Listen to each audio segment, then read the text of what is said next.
Welcome We've back. been gone a minute. Yeah, well, I've been gone longer. Yeah, your What dark a hiatus. oh my god.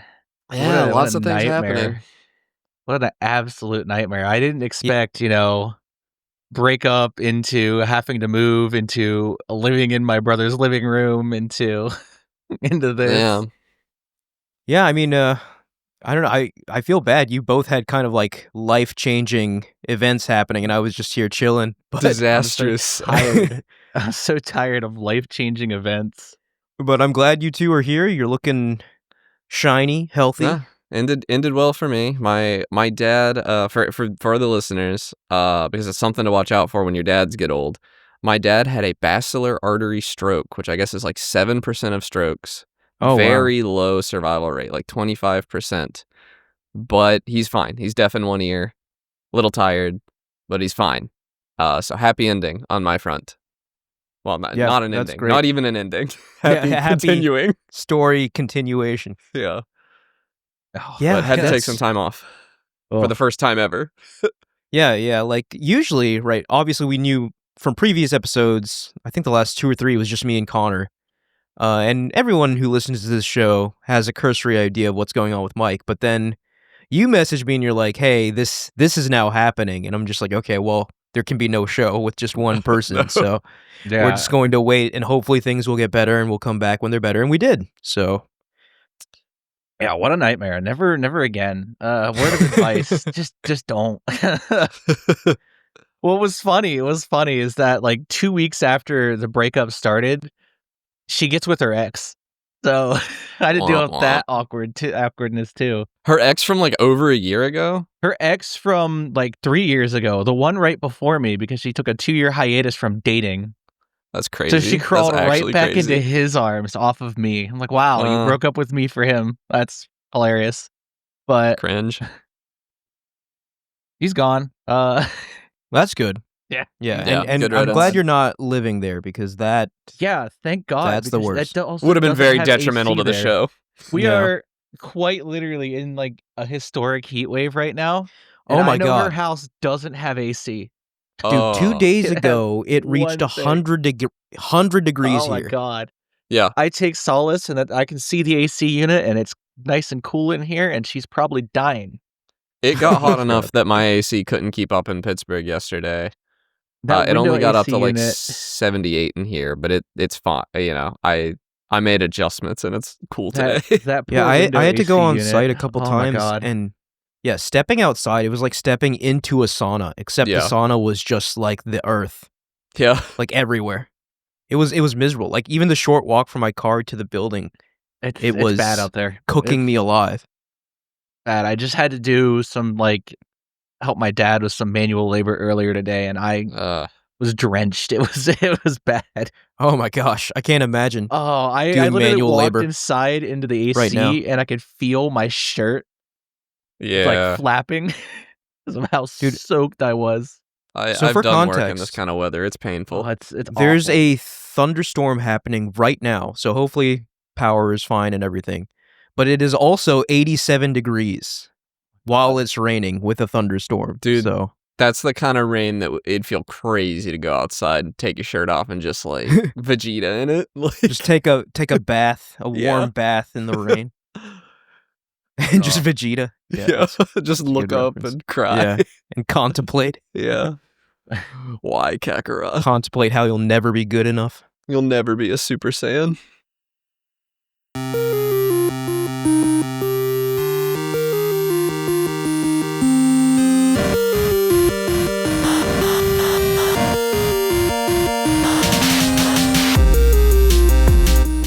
Hey, and welcome back to Game Talk. I'm your host, Sam and Beyond. Today I'm joined by Connor Hey, guys.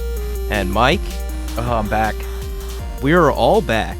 Yeah, we've been gone for a few weeks, and that is something that is quite out of the norm for this show now. We pretty consistently put out episodes every week, but we are all back now, and we are ready to talk about a lot of things. And the first item on the agenda are all the summer game shows that happened while we were gone. Summer Games Fest, we had PlayStation State of Play, and we had an Xbox showcase, all with varying degrees of interesting reveals. There are a few games that I think we want to highlight, at least games that stood out to me that I'm interested in. But I don't think we're going to go through every single game because otherwise this would just go on forever. But what do you guys think? I embarrassingly, I had forgotten, there are games in here that I'm very excited about that I'd just completely forgotten about because of all the stuff going on. I mean, that's completely understandable. That I kind of forgot. I forgot it was all on. There's some bangers in here that I do got opinions on. Well, so let's start with Summer Games Fest. I believe that was the first event. First link, yeah. And for me, the big highlight here is Resident Evil Requiem. I know you guys aren't really big Resident Evil I might hop in on this fans, one. I really liked the remake of 2 that I was playing. I really enjoyed that. And this one looks this one's third person, right? It is toggleable between first and third person, which I actually don't know how I feel about that because typically games are designed for one or the other, right? It's not. I feel like accommodating both might lead to some growing not as sharp design decisions, but I suspect it'll prioritize one. I mean, look at Elder Scrolls. It's toggleable, but they clearly prioritize first person. Yeah, I mean, the newer Resident Evil games, like 7 and 8, are first person, so I assume first person will be the default mode, but a lot of traditional Resident Evil fans love that third person camera, so I assume they included it for that reason. I saw this seems to be blending the action of a Resident Evil 4 in a little bit as well, so I'm curious to see it, if nothing else. Yeah. I mean, discounting, I think, 5 and 6. Resident Evil has revealed itself to me to be a top-tier franchise, and I really just got into it with the remakes, with 7 and 8. Right. I love these games. They're, I recognize they're not, masterpieces by any stretch of the imagination, but they're so much fun. They've got that Capcom polish, right? And they're just crazy as well. They're just kind of got that Japanese insanity to them. So I'm very much looking forward to this game. And it is a bit of a tradition to play these games with my sister. She's a big Resident Evil fan as well, so we'll be looking forward to Requiem. And I want to point out, ever since Resident Evil 7, they started doing these very clever things with the title, right? Because after Resident Evil 6, they stopped putting numbers in the title, right? So Resident Evil 7 was called Resident Evil Biohazard, but the VIL of evil highlighted as Roman numerals for the 7. And then for Resident Evil Village, the VILL in Village highlighted to be 8. And for Resident Evil Requiem, they take the Q in Requiem as the 9. So they always find creative ways to sneak the actual numbered entry in there. Yeah, which I find is goofy as hell. That is goofy. And it is goofy. I was before they revealed the title, I was how are they going to incorporate IX into the title? Because it was I really liked what they did for Biohazard, though, because that is the original Japanese name. Right, yeah. Which I think, I don't know if the Japanese title was Biohazard Resident Evil. Is it a cool? I don't know. I hope Resident Evil is kind of a cool name. Resident Evil's cool too. Yeah, I hope. But I think it was Resident Evil Biohazard, though. I think that was the one that they swapped it over to just being Resident Evil. But I will say, using the Q, using an actual 9 instead of a Roman numeral 9, that's the coward's way out. You should have figured out a title that you could have incorporated the IX into. But yeah, I'm looking forward to this one. And Capcom, they're just on a roll. They don't make bad games, really. Maybe games with performance issues. Certainly performance issues. But not bad games. So, dude, I don't know if I'm probably not going to talk about it again later, but have you seen all the articles that are coming out about Monster Hunter Wilds? I did, yeah. Mostly negative. I thought about sending you one, but then I realized then I was he's having a bad time. I'm not going to count. I mean, I'm still enjoying the game, and I get it. I get the complaints. It is weird how people seem to be turning on it, though. It's just why now? Why not at launch? They've got the opportunity. Well, it was never. I mean, it was always mixed. It never had positive reviews on Steam. Oh, because at best it was mixed because of the performance. Yeah. So we'll see what happens when the DLC drops. I like it. I don't know. We don't need to beat a dead horse. Yeah. So for me, that was the big highlight from Summer Games Fest. I got one more in here that's pretty big for me. Yeah, go ahead. Scott Pilgrim EX. I was gonna say you're a big Scott Pilgrim fan, right? I'm a big Scott Pilgrim enjoyer. I'm a little I'm cautious about it because I really liked the Scott Pilgrim anime, but it did also make me kind of sad for some reason. But I'm really excited for Scott Pilgrim EX. I loved the first Scott Pilgrim game. It's one of the earliest memories I have of a licensed game being good. Yeah. It's got the sauce, dude. I think Anna coming back for the soundtrack. Brian Lee O'Malley's writing it, so, or at least working with them to write it. So I think it's going to be fire. Cool. Yeah, it's always good to see like licensed properties actually getting quality releases. Right. So hopefully I this guess is one of them. Dying Light got a new announcement. Yeah, I was going to bring that up too. Announced, but It's basically Dying Light 3. They came Yeah. out and said that like this is the third Dying Light. I think you're playing as Kyle Crane again though, so I was watching the trailer for this, and I haven't played any of the other Dying Light games. I've always heard really good things about them. they're so good. Yeah. One's so good. I think 2 had some scope creep that made it a little worse. This trailer was horrendous, though. It was so insanely boring to watch. It was so terrible. It was truly like the most generic zombie trailer you could possibly imagine. I have no idea how this game could be good. I want it to be good, don't get me wrong. Like, this is not a criticism of the game or the Dying Light franchise. It's just this trailer was like Snorefest. Like, I can't comment on that because I didn't watch the trailer. you didn't watch the trailer? No, I actually haven't. Dude, I didn't watch this. I just caught up on the news afterward, and I was just like, okay, these are the games I'm interested in. I was in Florida when this was happening, so I missed it. Oh, right. Yeah, but I was busy. Yeah. Yeah. But there are a couple other things I wanted to highlight, right? The Lies of P DLC, I think that's really cool that they're getting it's getting out, like a right? Yeah, it's out. It came out like the day they announced it. One day we'll play this game. Yeah, one day I like it's like Bloodborne but Pinocchio. It's whatever, really fun. so. I started playing it. It's on Game Pass. No, I was I really mean, enjoying it, but it just Yeah, I think this is a great game, and this is going to be a game that I will get to eventually. And the impression I have of Lies of P is that it is one of the very, very few Souls-likes to actually live up to like the moniker. Right? That was the vibe I was getting. It. Yeah. Yeah. Something about it though. I think it's the world. The world, like the gameplay wise, it lives up to it. The world is not nearly as interesting to me as like a Lord Rain or a Worlds Between. I mean, having that, between.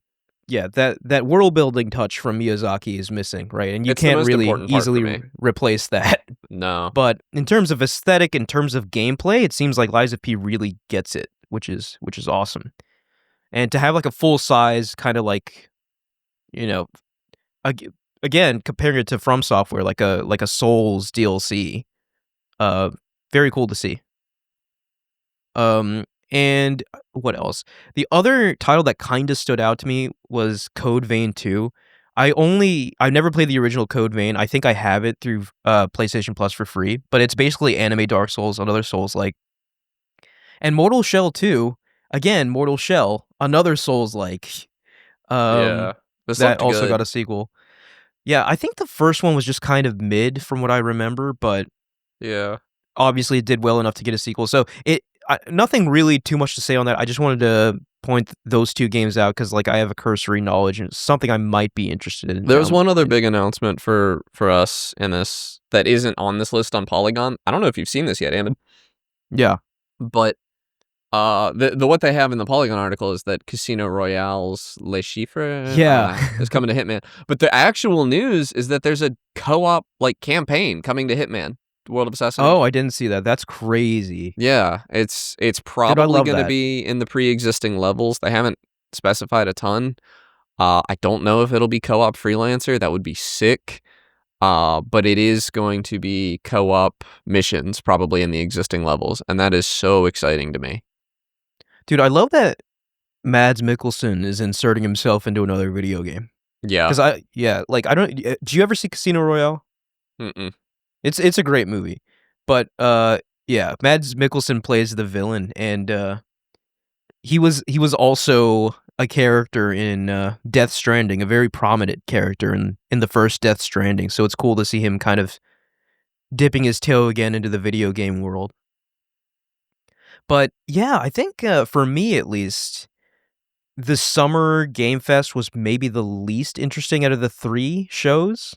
I think that's a fair assessment. I don't have much else to say. Like Sonic Crossworld seems kind of fun. We've known about it for so long though. But like they revealed that like it's truly crossworlds, right? Like Steve from Minecraft is going to be in it. Joker is going to be in it from Persona. It's just like, okay, that's kind of silly, but okay. Sure.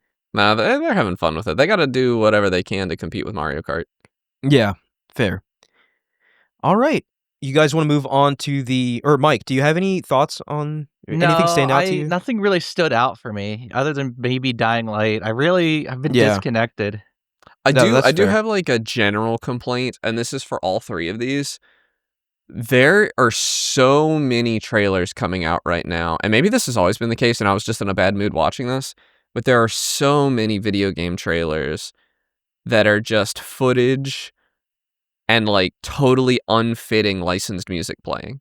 Like horrible. That does seem like kind of like a 2000s thing, doesn't it? There's I need to look up the name of the song because it was perfect in the Kerbal Space Program 2 announcement trailer. But the song that they use in it was used in one or two trailers this time.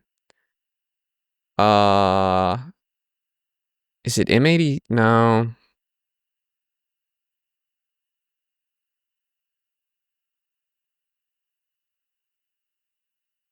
I'd leave that strong of depression on you. Yeah, it's actually one of the best trailers I've ever seen.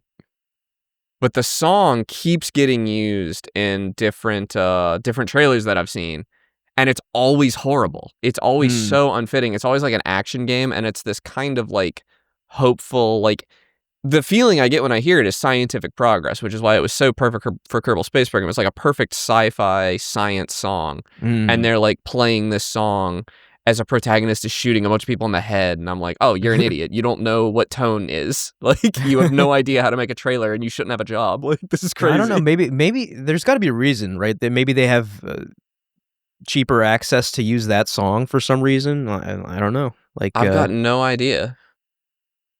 Or maybe they just really like the song. I don't maybe know. they just really like. I mean, it is a banger. Like, don't get me wrong. It is a great song. You still looking for it? Yeah, I can't find it. It'll come to me. Right, We can keep. It's time to give up. On. Yeah, yeah, we gotta move on. Okay, so the state of play. Before we get into this, I will say I did watch this, even though it happened while I was down in Florida, and I really liked what I saw. Like a lot of the games that were shown got me very excited. So it was good. Yeah. Let me start off with what got the biggest pop from me. So this, like, embarrassingly, like when this was revealed, I actually like physically reacted. Like I was in the car with my friends and I just like let out a yell and they were like, dude, what's wrong? And I was just like, Neo 3 got revealed. Oh, yeah. Wait, was that the biggest reveal of the state of play? For me, it was right? Like, because Neo's not very sell enough to get 3 of them. I didn't think it did. That's why I had no idea. Like, I was pretty sure Neo was just dead. Like after Neo 2. But and to see Neo 3 get announced, dude.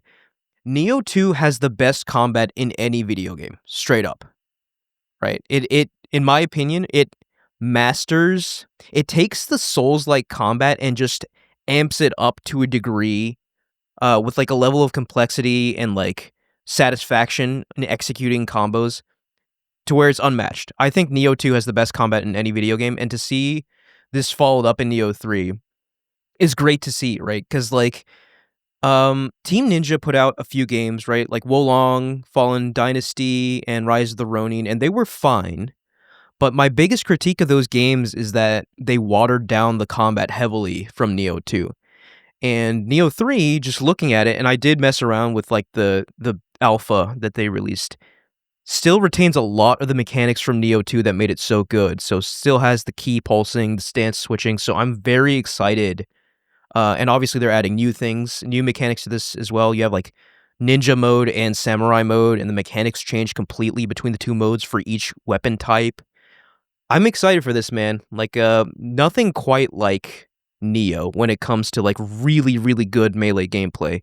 And to see that they haven't given up on it, right? Because like the people who play Neo love Neo, right? Like it's very much a cult classic, I would call it. So I'm just surprised to see a Neo 3, but I'm all for it. I'm going to play this game day one, and I'm just excited that this franchise, lives on, even though Team Ninja is trying other things. So, because like when they switched to like Rise of the Ronin and Wolong Fallen Dynasty, right? I was just like, okay, Neo is kind of probably gone away, but here it is. So here it is. Yeah, for me, this was the biggest thing. I mean, we also got a Metal Gear Snake Eater remaster. Well, yeah, I mean that's been shown for a while now, but Silent like Hill F has both of them have release dates now, so the new So I Silent will Hill say- does as well. so Silent Hill F, that looked really good. I saw the trailer for it and I was like, this is genuinely creepy. Like Yeah. with like the mannequins and all of that. I was just like, dang, this looks scary. So I'm interested in that. You're interested in Final Fantasy Tactics as well, right? That's getting, Yeah. So I've actually never played Final Fantasy Tactics, but I Me neither. love tactics style games, right? So I Yeah. did play tactics style games on like the Game Boy Advance. Like the one I've talked about on the show before, I think is like the Yu Yu Hakusho game. Oh, really? I might Dar- want to play that. I didn't know that was a it's tactics so good. game. It's like a Yu Yu Hakusho tactics game. It's phenomenal, dude. I've played it so many times as a kid. But to see like a remaster for Final Fantasy Tactics, I'm like all for that because like I always hear that this is the GOAT Yeah. tactics game, right? Like this historic tactics game. So I'm definitely gonna pick that up. But I think what the biggest announcement of the show was, and not something I'm particularly interested in, but I recognize how important of a game this is. Marvel Tokon Yeah. Fighting The Fight Souls. Stick announcement. People. A what? They announced Project Defiant, which is Sony's Fight Stick as well. Oh, really? Okay. Yeah, Yeah. so the Marvel fighting game looks good. I mean, it looks it's incredible, and Arxis, so yeah, Arc Yeah, it's System is one Arxis, of the so they most respected names in the fighting game developers Yeah. among fighting game they'll handle developers. it way better than Capcom and Marvel versus Capcom. But this is then I mean like to see a follow on, excuse me, to that franchise, right? This is basically Marvel 4, right? Yeah. Like and to see that franchise that like what probably the biggest fighting game name, Marvel versus Capcom, live on in this Marvel Tokon Fighting Souls. And it looks really, really cool. And they kind of went into some of the background of like how this concept came about and like how Sony approached Arxis to make this game. And it's cool to see Sony kind of trying to cement themselves once again in that fighting game space. They're saying like, hey, come to PlayStation for fighting games. And they've always kind of, leaned that way, right? Like I believe Street Fighter 4 or 5, one of them was like a PlayStation exclusive, either timed or like fully. I don't remember, but yeah, this Marvel Tokon game, it looks cool. And the only fighting game like this that I really got into was Dragon Ball FighterZ for obvious reasons Game because was it's good, Dragon Ball. though. And like I did try to learn combos and like actually get good at it, but like I'm pretty will sure you say, like- stomped me. I mean, yeah, Yeah. like if I practiced a little bit, right? Yeah. But these games demand A so little much bit. As in to tens of get. hours. Well, I wish, but these games demand so much to get like competent at them. So like even though I look at it, I'm like, this is sick from the outside. I don't know if I'll be getting this and like putting the time in to actually play Yeah, it. I But, won't be. Unfortunately. but like it's a very yeah. cool game. I'm very glad it exists.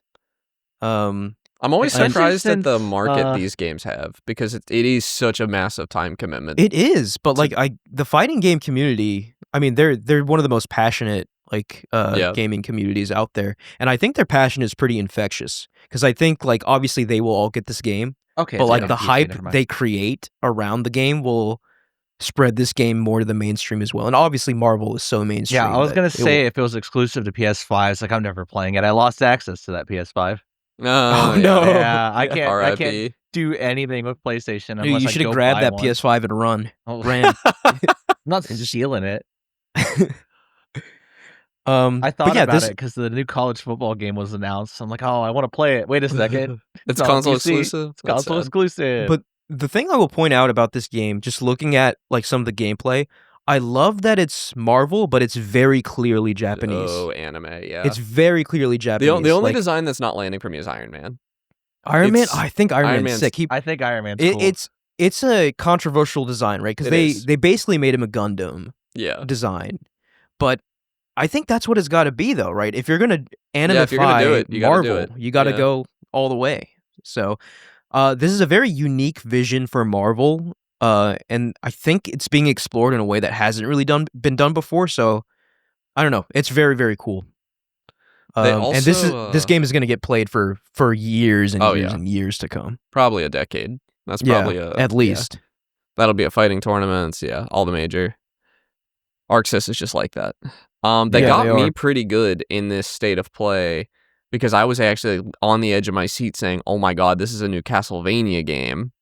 Oh yeah, and it was other Castlevania. It's a new Bloodstained game, which it's Igarashi. It is, for all intents and purposes, Castlevania, but like the way they were talking, they were like the ethereal castle and everything, and I'm like, oh my god, this is it's Castlevania. And then it was I like the Bloodstained. It is, but it isn't. Yeah, I love the retro style Bloodstained games. The actual big Bloodstained game they made, I forget what it was, Ritual of the Night. Ritual of the Night, yeah. That's the big RPG one that's supposed to be like Symphony of the Night, essentially. And I didn't like it as much, but I'll absolutely give this game a chance. It seems more... There's just like something visual about Ritual of the Night that doesn't work for me, and as a result, I never finished it. So, if that... I know what you mean, right? It's like a little plasticky. Bad to look at. Yeah, I agree. So if they fix that, I'm like down the clown, because the gameplay was fun. I don't think there was anything else that really jumped out at me in here. Yeah, Thief. VR Thief. Yeah, I was gonna say VR Thief is crazy. Stupid article on PC Gamer or whatever. Two articles within 24 hours of people hating on Thief just because it's a VR game. And it's like, brother, we get it. You don't have a headset. No, this is a great concept for VR. If they can make it good, this could be like a VR killer app. I don't understand the VR hate. I don't understand either.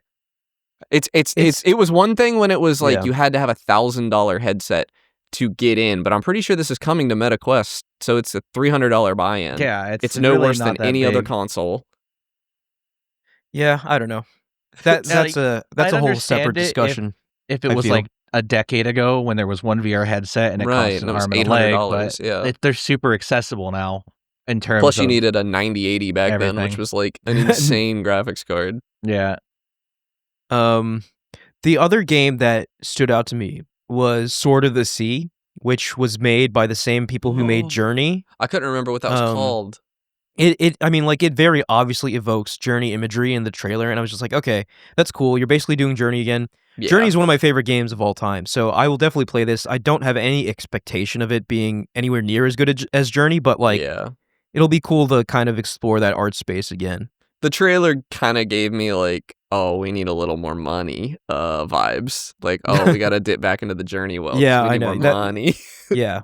So like Journey was inspired, but like if you need to use it to make a few bucks, whatever, do what you got to do. Or maybe we're wrong. Maybe it's going to be like profoundly good, but I don't know. But yeah, so I think that was pretty much everything. They had another trailer for Ninja Gaiden Ragebound, but I believe that was already shown before. It was playable at Steam Next Fest, and I think it's pretty good. It was pretty fun. Yeah. So I think that is, for me at least, those are the highlights, and for us of the state of play. Oh, I want to say Pragmata. That's another Capcom game. This looked interesting. And like I thought it was interesting when they first revealed it, but there wasn't much to make of it because it was just a CGI trailer when they revealed it. Back when the PS5 was revealed, like that was a long time ago. But now it looks like it's finally ready to come out, and it looks good. I'm eager to see more of that. Okay, so are we ready to move on to the Xbox showcase? Yeah, finally. Yeah, I think so. And the Xbox showcase, to me, I'm looking through the games list and nothing's really jumping out at me. But I remember watching it and thinking like, wow, this one was the one that brought the heat this year. Like this one had the best trailers.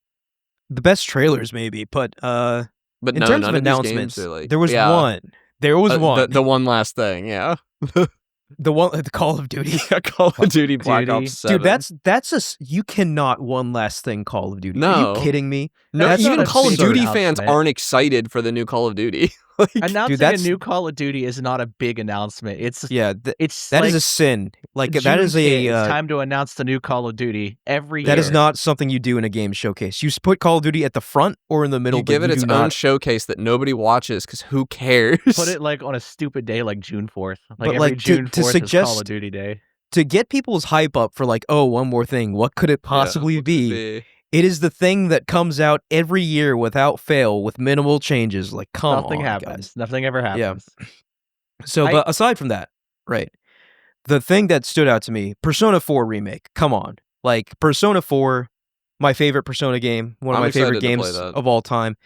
I don't think this is anywhere near ready. I think they probably announced it like years in advance. Like, you think so? I mean, it's a remake, and it like wasn't in bad shape to begin with. Yeah, they just announced Persona 3. They just released Persona 3 last year though.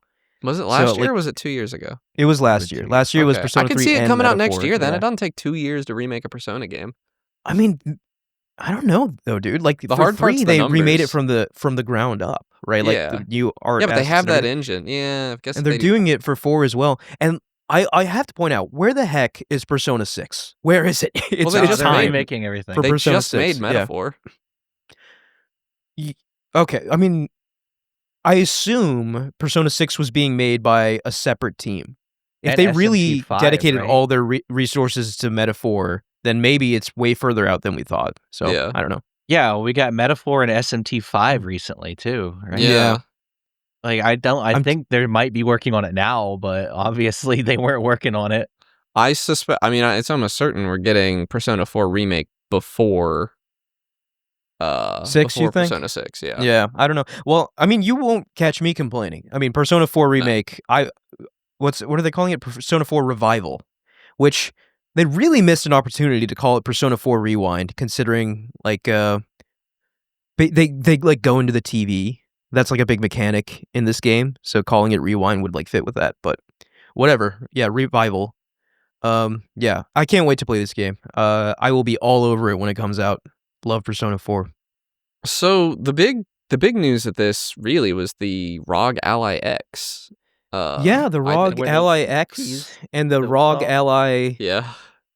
No, yeah, it was ROG Ally and then ROG Ally X, right? It was the Xbox Ally and the Xbox Ally. Xbox Ally. Because the ROG Ally already exists. Right, yeah. So I said the wrong thing. Hardware, like, I'm sorry, there's no reason to buy this thing over a Steam Deck at its price. I don't think. Reason. It's not well, we don't know the price yet, right? But it's going to be expensive. It's going to be expensive. If it's like the ROG Ally, unless Xbox is subsidizing it, it's going to be like $800 probably. Okay, yeah. But hear me out. What if Silk Song is exclusive to it? Yeah. It won't. It won't be. So funny. That would be the worst possible decision. Funniest possible option. Like, I would buy it, though. Everyone would. But no, I'm not going to pay $1,000 to play Silk Song. Are you kidding me? Honestly, I think Silk Song's not gonna, like, as much as everyone around me keeps talking about it. I know it's not gonna sell like gangbusters. The way everyone talks about it, it is like the next GTA, but it's. I mean, it's just so it is the next GTA for enthusiast circles, right? Yeah. It's enthusiast GTA, but like, yeah, I mean, dude, I'm so sick of hearing about Silk Song. Give me a date. Do not tell me it's gonna come out when this thing comes out. Yeah, like they said it's coming out before that comes out. Is what? Okay, I don't care. Yeah. Give me a date. Just shut up until you have a date to give me. Like, it's ridiculous. Yeah, they're gonna shadow drop it. You know they're gonna shadow drop it. They have to. Okay, fine. Because there's no time left. Do not talk about it until it's ready, please. If Silk Song does not come out this year, that is just a joke. Like that. Then it's not coming out. Yeah. seeing that Game Freak logo though. But the ROG oh Ally. My God. Yeah. Let me talk about the Xbox Ally, because there was a lot of cool news in this that isn't the hardware, because the hardware kind of looks stupid and bad. This shows there's like a whole new build of Windows coming with this thing that is gaming focused. So we did talk about this in a recent episode, right? Like where Xbox, if they're going to do this PC Xbox hybrid, they need to change Windows to accommodate that. And it looks like that's what they're doing. Yeah. And it's like Linus Tech Tips did an analysis of it, and it actually seems to do some of the stuff. The reason Steam Deck is so superior to Windows for gaming is not just because it's such a good user interface, but it actually like closes all these unnecessary background processes that Windows will not ever close, and you actually are getting sometimes a 5%, 10% headway back on these lower end pieces of hardware. So games are just genuinely like running better on Steam OS. So hopefully, this OS that they're releasing is available to someone like me for my PC, so I can just have that user interface on my TV, because I'm a couch gamer a lot of the time. And Steam Big Picture Mode is amazing, but Steam Big Picture Mode doesn't show Game Pass games, and there's no good way to add them because Xbox are terrible at basically everything they do. Well, so they did say that they're going to put other storefronts on this thing. So you should. They did. It's going to have Steam. It will integrate with Steam and Epic Game Store. You can do that now. That's out on the Insider program. The Xbox game. Okay. The Xbox PC app integrates. Epic and Steam. I don't know. This probably warrants a further episode, but I have to wonder, like, what is Xbox's strategy here? Like, yeah, they're going to lose a lot of money by having people, because people will just opt to use Steam and not the Xbox store. So you've got to wonder. PC gamers will, but they're not trying to sell this thing to PC gamers. I don't. But think. it's a handheld PC though. But to be fair, it's a handheld Xbox. It is being marketed and understood by the mainstream that way. If I've had friends reach out to me, be like, "Dude, there's a handheld Xbox now," and I was just like, "Well, kind of, but not really. It is going to be a handheld PC." But if it works, if the UI works and everything, then it's a handheld Xbox for all intents and purposes. Yeah. Okay. Yeah. I mean, I fail to see any meaningful difference, because it's already like Xbox is just running a pared back version of Windows. Yeah. It's already an x86 in architecture. It's already so it's gonna be playing your PC games and your Xbox games, right? So this is getting Xbox closer to that vision, I think, that you have for their next generation Xbox, where, this is their handheld, right? Like, apparently they were also working on a bespoke handheld, like an actual Xbox handheld, not a handheld PC, and they scrapped it. Because it's a dumb idea when this exists. It's just inferior in every way. Yeah, I mean, to someone like me, though, I'd prefer something like that. But you'd prefer a worse piece of... I mean, I don't understand. There's no difference other than that it would be like... It would be less way games. cheaper. It would be like... How would it be way cheaper? It's the same It'd be a handheld hardware. Xbox, not a PC. Know what I'm saying? Like, they were making a handheld Xbox, not a handheld PC. Okay, but this thing's only going to be like $700 or $800, and an Xbox Series X is $500, $400. Like, you lose a lot by making a handheld. So, like, we don't know the exact details, but it was presumably going to be like a low-powered Xbox. Okay. I mean, the lowest they could have done is Steam Deck level at like $400. I do not believe they could have gone lower than that and still played x86 games. Like, it just isn't possible right now. There was no way they could have gone cheaper than a Steam Deck. And we don't know the price of this thing, like, because there is the Xbox Ally, the lower tier version, which might be like $500. That's possible. Yeah. So I think the price will be very important for this thing. Like, if it is just another ROG Ally, and they're trying to market this to Xbox consumers are not going to pay $800-900 for a handheld. No. That's just not going to happen. So I think they have to be very careful about this, but it is an interesting direction for them to go in. What else? Anything else stand out from this show to you guys? Like Mike said, the Game Freak game, it was hilarious to see a Game Freak logo and then a terrible game with a horrible frame rate playing on an Xbox instead of a Nintendo Switch. Oh, God. Yeah. I guess Outer Worlds 2 got its price announcement. Oh, yeah, that was pretty controversial. What was it, $80? Yeah. High on they should Life probably got learn a how to make a sequel. good game first. I don't know why High on Life got a sequel. I don't think it warranted it, really. Is what's his name in it? Justin Roiland? He's been like banned from life, so I doubt it. Yeah. Super Meat Boy got a Super Meat Boy 3D looks good. But I'm excited. Yeah, that was interesting. A decade and a half since Super Meat Boy came out, right?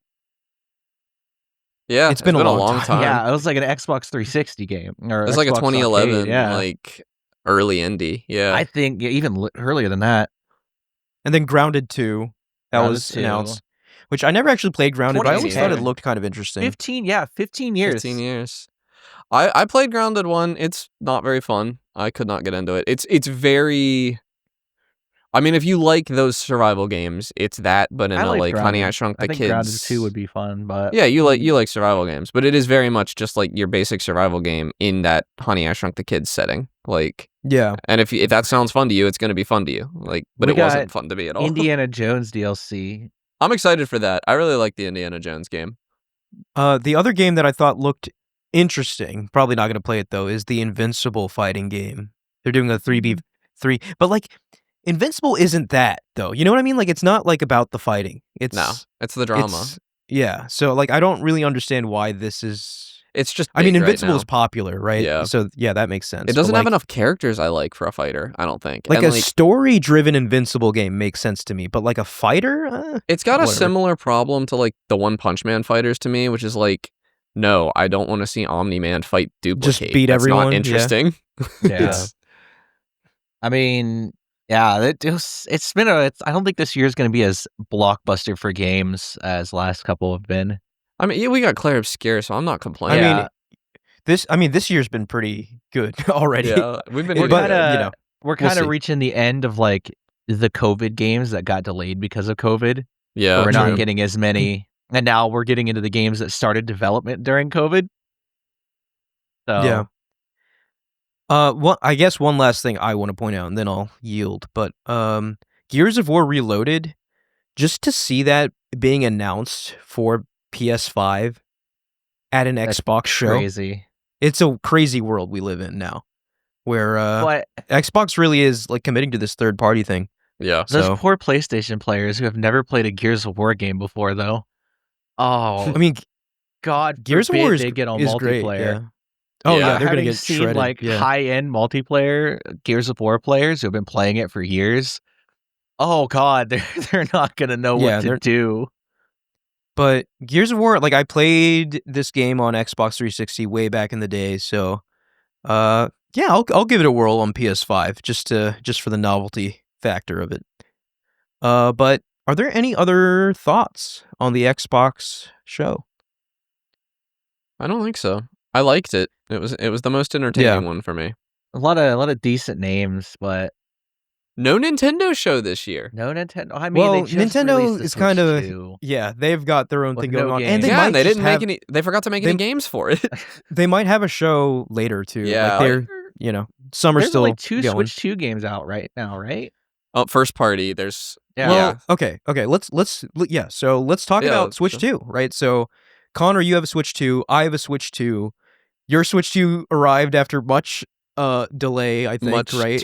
Well, it was only like 4 days late, but I was at the beach, and then my dad had a stroke, and so I was at their place, and then I came here to get my work laptop, and I grabbed my Switch 2 while I was doing that, so I got to finally play it under somewhat arguably bad circumstances, arguably good circumstances, because I got to play Mario Kart with my family, which was pretty nice. Yeah, that's fun. My Switch 2 was delivered while I was in Florida, so I had to wait till I got back to get it. They did deliver it literally the morning of release date, which is super good, right? With your but Pringles what's hilarious and, is it was Walmart, which also included complimentary Pringles and Coke, which sure. they Walmart really knowing their audience. Yeah. Looking at two cans of Pringles and 2 bottles of Coke. So really. Yeah, it looks which so I ate disappointing. and drank. Looking at the Switch 2's launch lineup, it's bad. There's 2 games that Nintendo actually made for the Switch 2, and the rest are third-party games that have been out for a couple years at this point. And the third-party games are not selling well. Switch 2. Yeah. Why would you buy Cyberpunk when it's been out for 5 years? Well, some people play games on their Switch. Yeah. So the novelty of having Cyberpunk on a Nintendo console, I think, is cool. I'm not gonna get it, but I think there are people. I think Cyberpunk is the third-party game that sold the best, actually. And it runs at 40 frames per second. I've heard, which is impressive. An acceptable way to play Cyberpunk handheld. That's great. But before we talk about the games, I want to talk about the hardware itself. What do you make of it, Connor? Like just using it in handheld, docked. What are your thoughts? I thought the increase in size would come with better ergonomics, but it really doesn't feel any different to me in the hand to an original Switch. I will say I think the ergonomics are slightly worse, maybe. Really? I think the bigger joysticks are an improvement to me. No, there's certainly an improvement, but like, you know what I mean? They're not fat, but they're like tall, so it's like weirdly angular. The problem for me is I've been Holding playing it. a Steam Deck, which is actually like ergonomic bliss, and this is obviously much smaller, which is hugely advantageous to what they're going for, but it just doesn't feel good in your hands. It is not a... Yeah, I will say I think I've gotten used to it just because I do use it in handheld mode a lot. And the screen is very disappointing. I think the screen is just like I saw all this stuff. Oh, it's better than the Nintendo Switch OLED, which means the Nintendo Switch OLED must not be very good because this is not a very good screen. No, that's not true. It is a step down from the OLED. There is like motion clarity issues with the screen, but I will say I see a lot more talk of it online, and I don't know, like maybe I'm just being ignorant. Because I am usually sensitive to that stuff, but I think the screen is just fine for me. It is, like, it's just fine. It is not as good as the OLED Switch, but I think it's fine, and I think it is a significant step up over the Switch 1 screen, like base. It's a big step up over the LCD Steam Deck as well. But I will say, the way people are talking about it almost makes me wonder if there's like a per panel variance happening. Really? And maybe I got one of the good ones, because there's just no way. Like, I'm not seeing some of the issues some people are talking about I'm not seeing online. big issues with it. It's just fine. I think it is actually like... It's one of those things we need a governing body over this, but like calling this an HDR screen, like you shouldn't be allowed to do that. No. It should not be called an... It's handheld, like 400 nits or something. It should not be called an HDR screen. That is the biggest, for me, that is the biggest disappointment of the screen. There is no HDR on the handheld. No. Like, and frankly, the HDR on TV is a mess. It is very difficult to calibrate it meaningfully. I've seen all kinds of videos about luckily, HD TV Test did put out a good video on how to calibrate your Switch, and I used that, and I calibrated it, and it looks great. Yeah, mine looks okay right now. It should be I need easier. to use that video. It should be easier. Like, this should just happen. Like, it shouldn't be difficult to set this up. I just overall, I'm not terribly satisfied. I'm not dissatisfied. It's a Switch that runs games better. That's what I really wanted, right? Mm-hmm. The only problem is the games are the problem. There's no games to play. I like Mario Kart, but it's not meaty enough for me right now. So I will say, for me, I really like this thing. Like, hardware-wise, I fully acknowledge, yes, the screen's the biggest problem, and holding it takes some getting used to because it's like weirdly tall and angular. Yeah. But I think the Joy-Cons being so much more substantial are great. I think they feel a lot more premium. I think snapping magnetically into the Switch... It's a way better system. Fantastic system. Way better than sliding. And it feels so good to do. I spent a lot of time with a horizontal Joy-Con playing Mario Kart, and it's still not comfortable, but it is so much better than Joy-Con. I have not tried the horizontal Joy-Con, but like I imagine it must be more comfortable because it is larger. It's just bigger. The shoulder buttons are buttons are like night and day. You don't need those stupid. I don't even think it came, or no, it did, but they're not. They don't have shoulder buttons. They're not the same. Yeah. Yeah. So you don't need them for this. So I'm a big fan of the Joy-Cons. They do, they will probably start drifting at some point, but like, and for no now, reason, it's not hard. Hall effect sticks are not expensive. Yeah. This was just Nintendo not bothering, like, or there's something they're not telling us, but apparently it is Nintendo not bothering because you can buy a $30 controller with Hall effect sticks. But I will say, like, overall, the hardware, I really enjoy using it in handheld. I enjoy playing it in docked. Yeah, like, and I never had a Steam Deck, right? So for me, this is a pretty big upgrade in terms of handheld gaming, where it's just like, it's amazing, like playing Mario Kart World at 60 FPS. It looks great handheld, right? Like, it does. Having like a 1080p screen handheld is a new thing to me, really. Obviously the PS Portal, but like that's streaming, so it's different. But like having a native handheld 1080p screen, I really appreciate that resolution on a handheld. Like, it matters. It just sucks that we're not going to get any first party games really until I think the first one, Donkey Kong, in July. Yeah, July. So I will say though, Metroid Prime 4, but we're not going to get true Switch 2 only games for a minute. So speaking on Donkey Kong, I will say after watching the Donkey Kong Direct, I'm in sold on this game. I am in. It is. It looks fun. So good. And what I love about what they showed is that I definitely think they took inspiration from the Rareware Donkey Kong games. Like I saw rare like Banjo-Kazooie vibes in this game, and that's really, really appealing to me. So I can't wait to play this game. I'm gonna be all over it. So I do have some complaints about the Switch too, and I think they are just kind of, they're me from the perspective of a PC gamer, like, oh, this is why consoles are like annoying to me. And it's like, when I boot up a game on my new PC, it runs at the new resolution and at the new frame rate, and I don't need some stupid patch that I have to pay $10 for to get it. So okay, yeah. And I'm like, there's no games on this thing. There's no new games. There's just Pokemon Mario game Kart that runs perfectly now. Yeah, that's what I played a lot of. I played a lot of Pokemon Scarlet because it runs really well, and that's nice. Now. But like, So, I found myself wanting to go through I have this massive Switch library of games that are now like, I can't stand to look at them because they look so bad compared to the games that did get a Switch 2 patch, like Bayonetta 3, Breath of the Wild, but I'm not going to pay for it. Tears of the Kingdom, but I'm not going to pay for it. I would love to see a Switch 4 Tears of the patch. Kingdom is fantastic on this thing. Switch 4 patch for Pikmin would be really nice. Like, a lot of games that just didn't quite work on the Switch 1 that, like, it would be so easy. Like, I literally just need them to turn up the resolution. Because the frame rate's even fixed in most of them because the backwards compatibility just runs better. And they just, like, they're not even paywalling it for most of these games. Most of these games, like Mario Kart 8. Mario Kart 8 is, in many ways, still a better game than Mario Kart World, in my opinion, if nothing else, by like track volume. And it's not going to get an update almost only because Nintendo wants you to buy Mario Kart World. They're just being greedy, so they're not going to give us an update that makes Mario Kart 8 4K. And why? Why not? Like, yeah.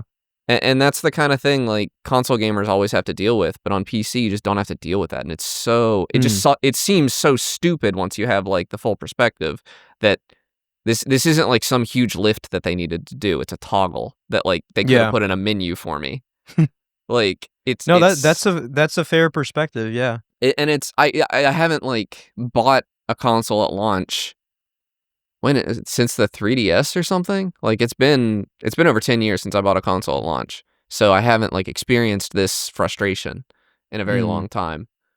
And it's really annoying. It's just really stupid. Like, I would love to play a version of Bayonetta 3 that runs well, and they won't give it to me even though the hardware exists that's now. interesting. It's like that PC perspective versus like my more console-centric perspective, because I don't even think I've tried to play one Switch game on this thing yet. Switch 1 game. Like, I'm only interested in the games that got patches or the Switch 2 games.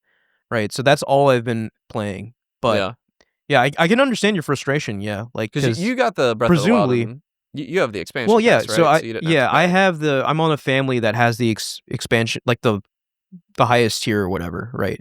And which is really cheap, right? We only pay like I think $10 a year. You got any slots in that? I'll let you know if one opens up. Okay, because I'll pay. We might kick some people out. We'll see. Right now, I'm paying by myself for like a normal plan with people. Yeah, but none of them play Switch anymore, to my knowledge. So I'm really just paying for a family plan mostly for me. So, yeah, we'll get back to that. So the family plan does make it convenient, and I did briefly check out Breath of the Wild and Tears of the Kingdom, and my God, man, I'm convinced that this is the way. Like, they should not have released Tears of the Kingdom until Switch 2 launch. Straight up, like, this is the way you're supposed to play that game. And the Switch 1 versions, and I had my brother. So crisp, eyeballing 60 FPS. Yeah. We checked the Switch 1 versions, and I'm convinced they actually look worse on Switch 2 than they did on Switch 1. They might. Even on the TV. Might, yeah. It's like weirdly way more aliased than I remember it being on Switch 1. And I played these games mostly on TV, so maybe I'm just haven't looked at it in a while and I forgot how bad they look. But well, maybe there's some kind of like image sharpening happening on Switch 2. Yeah, and because Nintendo doesn't really use aliasing in their games, it just makes they don't really use anti-aliasing in their games. It makes the aliasing that much more evident, maybe. But it was it does run well. It runs at a locked 30 frames per second, even if you're running the Switch 1 version now, even in the super demanding areas. But and one other thing I will say, and I know this is dumb sounding, but like I was so happy to open up the eShop and have it not be complete It's dog actually water. really good. Yeah. Yeah, it actually feels sleek now, and it doesn't, load for hours. Yeah. It's No, like I could see myself just checking in on the deals today, which I never would have done on my Switch 1 because it I was didn't have so 40 miserable minutes. doing that on Switch 1. Yeah. Have you? No, you have. I don't even know why I brought it up. You haven't touched game chat. No, I've not touched. No, Have and you? I saw you were online and I hit the button. Oh, you almost I was did like, it? Yeah. I'll call Amit and see what it's like. And then it wanted my phone number, and I said, No okay, way. we're not doing this. That's funny. We are not. Yeah, you should. I was gonna say you should have done it, but like, No, yeah, I started to. And yeah. I was like, wait, we'll talk about this on the podcast. And then it wanted my You phone can't number, and just I was do like, that. this is the stupidest thing I've ever Really, Nintendo. You can't just Elden do Ring's coming whatever. to the Switch too. Mm-hmm. Yeah, they is. announced that back in the the At showcase this or point, something. like, I feel like everyone that wanted to play Elden Ring and Cyberpunk and everything that came Not to everybody. the Switch 2 on the No, go. dude, there is a big Nintendo audience that will play these games. My brother is maybe. really looking forward to Elden Ring on the Switch too. I mean, Yeah. it didn't translate to sales for Cyberpunk, which... But it's doing decently. Like, Yeah. it's selling more Yeah. than other third parties. And I don't think it's fair to say it didn't translate to sales when, I mean, how many people buy a console and then buy more than one game, like, immediately? Like, who has the Okay. money for that? I did know people that were like, yeah, I have other saves. I have bought Cyberpunk 3 times, and I'm just buying it on Switch. Like, why? Nah, I wouldn't do You've that. already bought it on like 2 other platforms. So why? Why I mean, are you if there's spending like money? cross save, then maybe There there's is an argument. cross-save. But okay, yeah. It's still But, like at this but Mario- point, I feel like you've gotten your enjoyment out of it. Mario you have Kart's it the on game right now. Like, you don't want to compete with Mario Kart. People are spending $500 on the console. They're going home. And they're Yeah, playing and, Mario Kart. They're just not buying other games right now. Honestly, I you think they gotta will. hand it to Nintendo. It sucks, but it was a stroke of genius doing the whole like, oh, if you get it now, Mario Kart is bundled in with the Switch for $500. It does suck, though. It sucks People really are bad. doing it. People are eating that up. And I mean, you and me are, Oh, right, yeah. along with them. And so I'll we say can't it. really. I said it before launch. Mario Kart's worth $50. This Mario Kart game is worth $50 to me. $80 though? I would have never paid $80 for this game. It's not that good. Like, it is just a Mario Kart game. We'll get into that. I think I like it a lot better than you. But yeah, so I guess final thoughts on the Switch hardware itself. Have you tried using it in not handheld mode, but tabletop mode? No. The kickstand's good. I checked it out. No, I did play it. Oh, yeah, Kickstand's tabletop. great, and I love that virtually any angle you could set it up, right? Like it's flexible in a way that the other kickstand was not. Have you used mouse mode at all? I actually have not. Have you? I very briefly, just to see if it was real. I needed to see. Yeah. I got a cursor to appear on the screen. Yeah, it was fine. I don't see myself playing. God, we'll see. We'll see if I play Metroid that way. But I doubt it. I don't think I will. Yeah. Yeah. One other thing I have to highlight. I did get a Switch 2 Pro controller, and this is one of the best controllers I've ever used, straight up. I love that thing. Love it. Better Love than it. the Love DualSense? It's like up there with the Duals. Okay. Not DualSense is better for other reasons, right? Because of the haptics, the analog triggers. But Switch 2, they have, it's just so comfortable to hold. Like I don't know, they made such subtle like tweaks because it's very similar to the original Pro controller, but with subtle differences. Like the triggers feel like they're like this. It's got like this kind of rubbery almost feel, and it feels satisfying to press. And there's like buttons on the back that you can map per game. So like if you hold the home button down, you can map the two cool. buttons, which is awesome. And the sticks feel like clicky in just the right way. I don't know, man. Like just something about this controller like really, really impressed me. I think this is one of the best controllers Nintendo's ever made. I've just been using the Joy-Cons and the little I call it the dog, but the the little thing that connects them. And I really like that. It's bigger now, and so it's like I don't see myself like I have a controller that I use for my PC games, and it is Switch compatible. I don't really see myself using it. I don't think for Switch 2. I just don't feel compelled to. I like the HD rumble, and my other controller doesn't have that. I think I'm just going to use the dog. I do have one more complaint, and this is a big one. No VR on TV? Are you kidding me, VRR, Nintendo? yeah. No variable refresh rate? That's a big that really sucks because initially in the specs they said it, and then like they said it would include VRR, and then after the fact they scrubbed that. So there must have been some sort of mistake. I don't know. Like because on the I don't know why they even announced that big they would screen have it. is when you need it. Like Yeah. because if you The handheld mode does have VRR. yeah, but if a game is running so poorly in handheld mode that it needs VRR, how does it have any hope of running at all on a bigger screen? Yeah. I really Yeah, it's a very odd decision, right? Unless like, at it's least, doing like you should have greater than prioritized it 60. the other way. Like Yeah. prioritize it on the TV mode I would rather than think, yeah. handheld mode. So I yeah, find that sucks. extremely disappointing. It could get added later, but knowing Nintendo, it'll be 4 years into the console's lifespan, if at all, and you'll have to buy it. It'll be a DLC for your console. VRR support, it'll be only on Switch $29.99. OLED. Yeah, like Yeah. I'm really actually very disappointed in that. It's really stupid that it's not there. Yeah, and it is kind of it is inexcusable for a modern console releasing, right? Like PS5 had it, Xbox Series had it on S and X, like there's no excuse. And it's just a bad look because they made such a big deal in their presentation. It's like, oh, 120 frames per second support, 4K support, HDR support, VRR support. Yeah. The HDR support on the screen is fake. You shouldn't even be saying that for the handheld screen. Right. And the VRR support on the TV. So you never will have HDR and VRR. Yeah. Like. Yeah, that is disappointing. It's just, yeah, it's very disappointing. But yeah, I guess my final thoughts, like even with these shortcomings though, I think this is a really sleek device. Like I really enjoy using it. It feels premium. It makes the original Switch look like a toy. It totally does, right? Like, and I didn't fully realize it until I compared it afterwards, and I was like, my God, like the original Switch really feels like a toy compared to this thing. It feels and like this thing feels like a device. Yeah. Yeah. And I really enjoy using it. And I guess we can talk about the games we're playing on it. Pokemon. And just the games we're playing in general. So let's start with Mario Kart World, right? Okay. We've kind of danced around this topic for a while. So I fully agree with you. The open world is disappointing. I think the tracks are maybe the best in the series, though.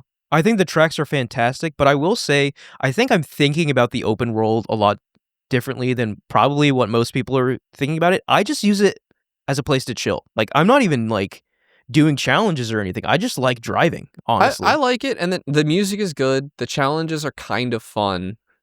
But the compromises that I feel were made to the entire rest of the game in order to build this open world were not worth it. I cannot imagine them ever returning to this idea.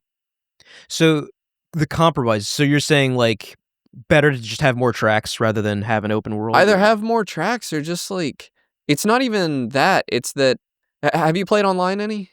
Actually, no, I have not yet. Universally, everyone picks random online. It's a 24-person lobby, and you only have like 3 or 4 people choose a track, because if you pick random, you don't have to do the boring intermission part.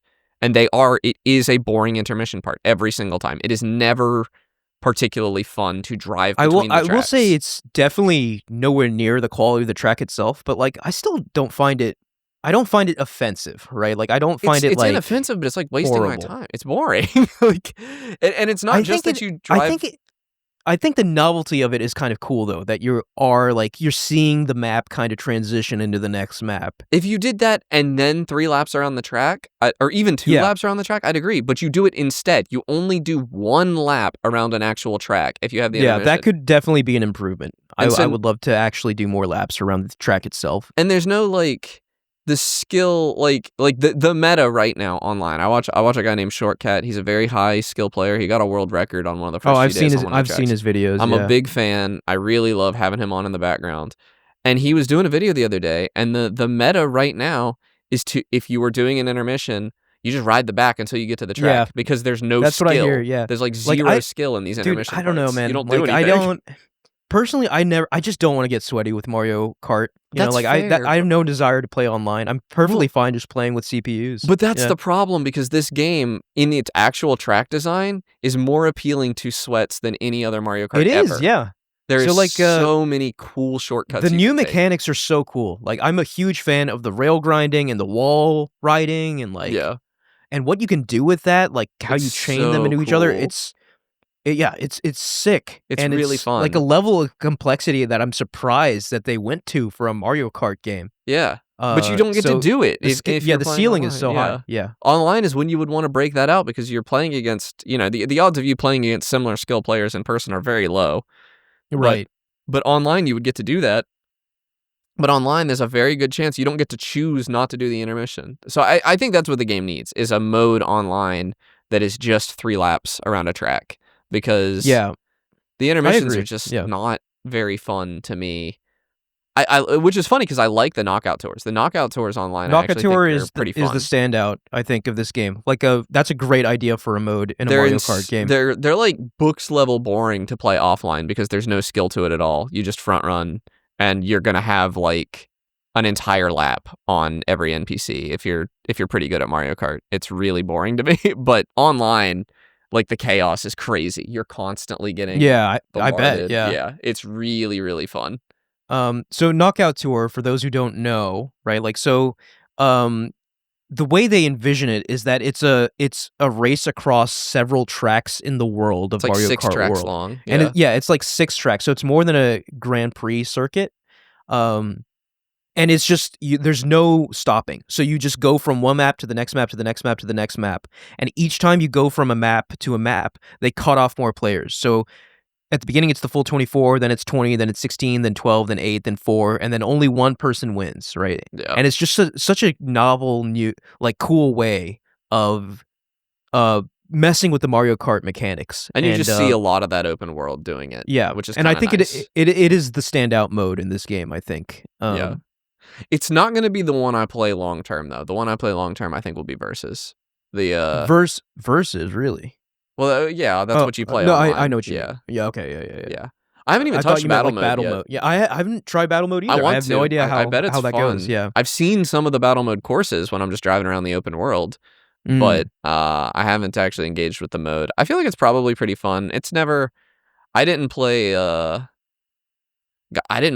battle mode in Mario Kart 8 until I was dating this girl that really wanted to play it, and she was Yeah. super sweaty at it. I mean, the battle modes really haven't enticed me too much, since 64. I think 64's battle mode is so 24. much fun. 24-player battle mode's probably pretty fun though. Yeah, I'm excited to check it out. I'll probably play it with the first time I'll play it is probably when I play it with friends, which still has not happened yet. I've just been Really? playing this game by myself. Yeah. But one thing I want to highlight though, this game has the best Rainbow Road. It's very good, yeah. Fantastic Rainbow Road. It's a so it has good. that serene water section that Yeah, really but sold it for me. but just everything, even the build up to getting on Rainbow Road, it's so good because you actually start in the world, right? Yeah. Like the first laps in the world, and then you take this rocket boost thing up onto the Rainbow Road in the sky, and it's just something. And it's like a level of dreams, It's beautiful. That's the only intermission I miss when I'm playing a three circuit, or a three lap. You actually start on Rainbow Road if you do 3 laps on it. Oh, okay. And you don't do 3 laps. It's one straight line, which a lot of Rainbow Roads are that. But yeah, it's an incredible Rainbow Road. All the tracks are incredible in my opinion. I don't have any that I don't love. Obviously, the volume of tracks is a disappointment, but realistically, coming from 8 Deluxe, what can you do there? Yeah, and I feel like they kind of get around that with the intermissions because there are so many variations on tracks as a result. Yes. Depending on what track you're coming from, when you go to a track, you'll do it backwards or it'll be a different layout, essentially. Section of it, yeah. Yeah, so that... I feel like that's part of it. They're trying to get around it. It just doesn't work for me. The intermission stuff. It's just the intermission stuff, yeah. Yeah, it just doesn't work. I like the different layouts of the tracks. I don't know how much of the open world you've played, but a lot of the SNES tracks are just in the open world. You can find them. Oh, really? And that's really cool. Yeah, you can do a race. There'll be a P-switch, and you'll do a race. That'll be the mission, is it'll tell you which track it is, and you do a race around it. You'll do 3 laps. And I'm a little bit I get that they're kind of low quality, but it's oh, so you put a track in the game that I cannot play in multiplayer? Why did you do that? But I will say though, I definitely think this game is going to be a platform they build on for years and years to come. I hope so. I can clearly see them expanding. Like, you look at the world map and you can clearly see how it could be expanded in different directions.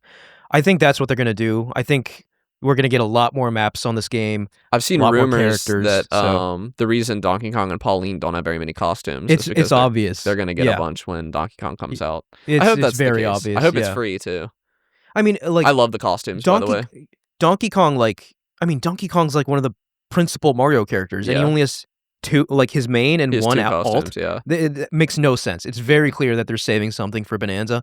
But one thing I will say, all the characters and the outfits in this game are very fun. Very. I enjoy collecting people's The carts are good too. alternate yeah. like costumes. I enjoy unlocking new creatures, I guess Yeah. was what they're calling them. I just think it's so funny that you can race as like a cow or, you know, a Goomba or like a cactus Well, my favorite you is know, Pika. or a dolphin. Oh, that's why it's called Pika, because I just put that together. It's the ghost that isn't Boo. Dude, I don't have him unlocked yet. Pika's I so need to- good. He's so yeah, cute. I need to get Pika. Yeah, but yeah, I love that they just take like random enemies from Mario and be like, okay, Yeah, this is a truly. racer now. So that's fun. I really like it. And the costumes are all really good too. They are.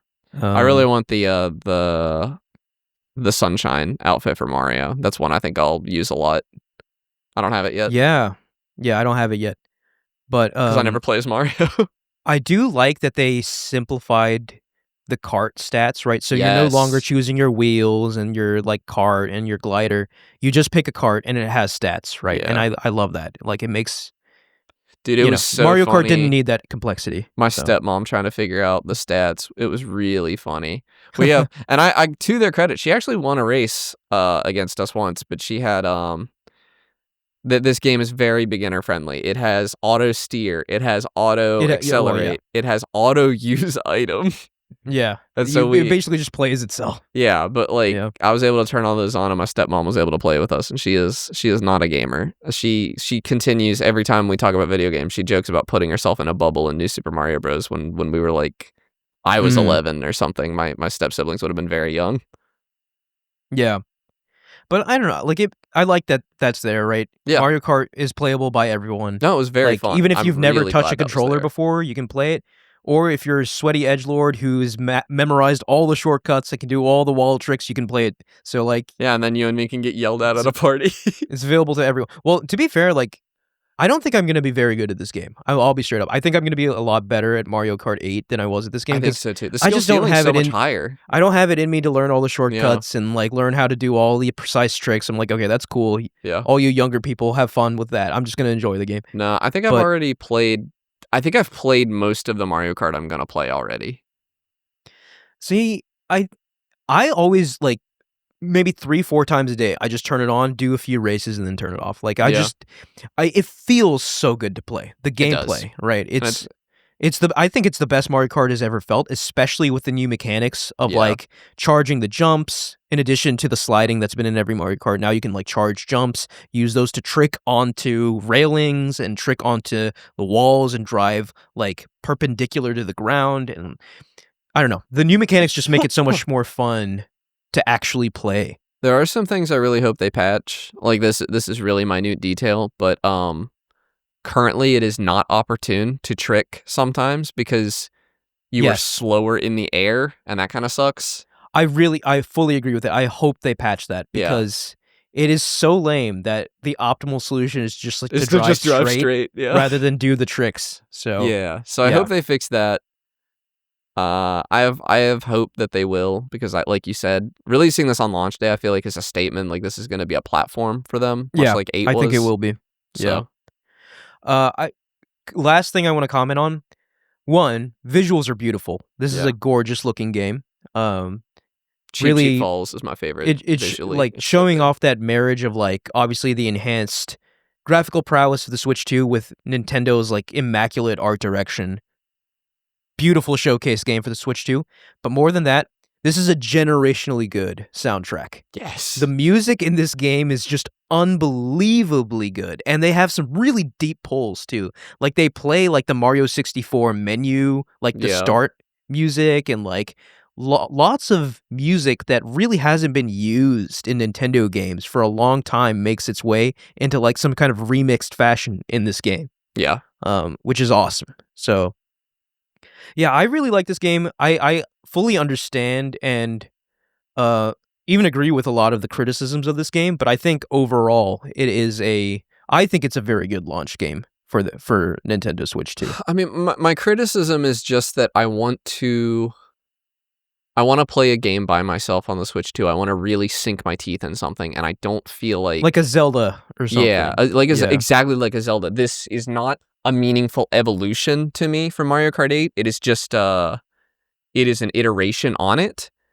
And I really would have liked to have had a Mario Odyssey, a Zelda, something. Yeah. Because I want to play. I am like you. Like, I kept saying I'm not really a gadget guy in the way that you are, where like I wasn't that excited for the Switch 2. But now that I have it in my hands, I want to play it. And I got nothing to play, is how I feel. Because I don't want to just sit here and play a bunch of Mario Kart. It is not, it's not doing it for me.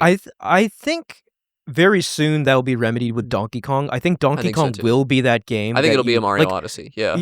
I think it'll be. I think it's everything. Yeah. I think it's basically Mario Odyssey 2 and everything but name. Yeah. In my opinion. So I agree. But I guess just to keep the Switch 2 discussion going, coincidentally, you and I have been playing another game, and it's the same game. We've both been playing Pokemon Scarlet. Yeah. Which is funny. Because I originally played Violet back in the day, and I was just like, let me explain myself. So I was just like, I started playing Violet again. I was just like, like obviously the Switch 2 improvements are really good, and we'll talk about that here in a minute. But then I was just like, I don't remember anything. Like I remembered nothing from this game, and I was just like, you know what? I'm not hurting for cash right now. I'm just gonna pick up Pokemon Scarlet and start from scratch. And I'm glad I did that because, once again, I have no memory of anything in this, which is astounding. Yeah. Like, usually I remember some stuff, but like, and I do remember a little stuff, right? But like, very much it feels like the first time playing this game. I might have just repressed it because of the awful, awful performance and visual quality on Switch 1. But this game is at home on Switch 2, and it feels fantastic. It feels like it was made for Switch 2, which I don't think it was, because I think if it had been, Game Freak would have ruined it somehow. Yeah. But, because it is still ugly. Like, the repeating textures are the still art hideous. the art style is not good, but like the crisp resolution, it's so much more forgivable. DLSS is happening in this game, which is so wild. It had no anti-aliasing originally, and now it has the best in the industry. Yeah. And it's running at a rock solid 60 frames per second. And I'm just like, I cannot go back from this. I'm sorry, Game Freak. You need to figure it out for Generation 10 because I will not go back from this. No. Like, you need to figure it out. No. Please. Even if it's just basically as ugly but runs at 60 frames per second, I will be very happy. Yeah. At 4K. No, make it as ugly as you want. Pokemon has to be 60. There's just something about like the Pokemon moving at 60 FPS that is so compelling. Like they look so good at 60 FPS. And there's more Pokemon on screen apparently, like shiny a lot, is easier lot now. more. Yeah, there's a lot more. The draw distance is way longer too. But it feels like, I don't know, it just feels so good. Like, I understand the praise for Scarlet and Violet now. Playing it again, like, I'm just like, this is straight up one of the best Pokemon games. I liked it my first time around with a bunch of gotchas. Yeah. And I still think it is missing, other than Area Zero. Area Zero, since you don't remember it, you have a lot to look forward to. I remember thinking that was the highlight of the game, but I don't remember anything from it. Yeah, it was really cool. But I think it suffers from a lack of setting, kind of, in that none of the towns are memorable or look good or anything, and none of them. Like, I always go back to Gen 3. That's the big one for me. And I think every town in that game is extremely memorable. They all had a vibe that I think about. And I only remember the ugly windmill in Scarlet and Violet. And, like, the main town. And I don't remember what I it will was called. say, though, like, credit where credit is due. Them going, quote-unquote, open world for the first time with Scarlet and Violet, I think it's impressive, right? Like, obviously, it's a pretty basic open world, but it is designed with some thought, right? Like, there are some areas you can't access until you do certain things, and like, you can Well, let me back up. You can go to a lot of places right off the bat, and clearly you can go to places you're not meant to be until you're a certain level, and the game does a pretty good job of kind of naturally guiding you around the map to where you're supposed to go, because there's no real direction. Mm-mm. They just kind of let you loose after a while. And I think that is an accomplishment that Game Freak was able to basically just via game design and map design make it intuitive enough for the player to progress through this kind of open-ended game, which is a way that they designed Pokemon in a way that has not been designed before, and it largely works, I think. Yeah, I agree. And I'm excited to see how they evolve that for the next game, because I imagine they're not going to go How back. they ruin it, you mean? Well, yeah. But, like, I do imagine, like, you know what I mean, though? Like, Pokemon's not going back. It's going to stay in this kind of open-air format going forward, I think. Yeah. And it is quite good. Yeah, I think they did a good job in Scarlet and Violet. Yeah. We also have ZA coming soon, which will be open, but not... I mean, it's open city. It's like one city, I think. I'm curious how that's that'll different. go. Yeah. But now that I've played Scarlet at 60 and 4K, I'm a little more... I was in the I'm not buying it camp for ZA 3 weeks ago. Yeah. I don't know if I'm in that camp anymore. I'm in the wait and see camp now. Yeah, it's amazing how compelling Pokemon can be if it's not, if it doesn't run like dog water. You know?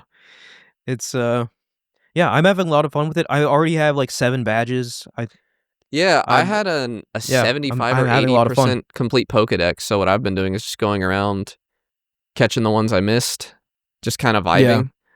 I might pick up the DLC. I need to see if it's any good first. I think one of them was terrible and one of them was pretty good. From what I know, they basically create another map for you to go to, which is pretty cool. 2 new maps. So, 2 new maps, okay. Yeah, there's the Azure Disc or whatever, which is like a big, in the middle of the ocean, synthetic island kind of thing that has a bunch of different Pokemon from other regions. And the Teal Mask, I think, was the other one, and it's just like a tinier area that had the legendary... It had like a new version of the legendary birds, I think. Okay. Well, regardless, I'm having a lot of fun with this, and I implore Game Freak to be like, hey, please maintain this level going forward, please. I mean, we should know soon. We should be getting an announcement in the next year. Because, like, Pokemon already as is, like, it's the most popular thing in the world, but just imagine if, like, it could reach this consistent level of quality. Like, it would just go to the next level.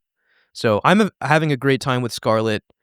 I will say, I just hate all the dialogue, right? Like, the beginning of the game was so dialogue heavy, especially in the school, and then after that, they sort of let you free and, like, let you roam around. But it's a long They really time. need to cut down on the dialogue. I will say Scarlet and Violet has the best story I think Pokemon has ever had.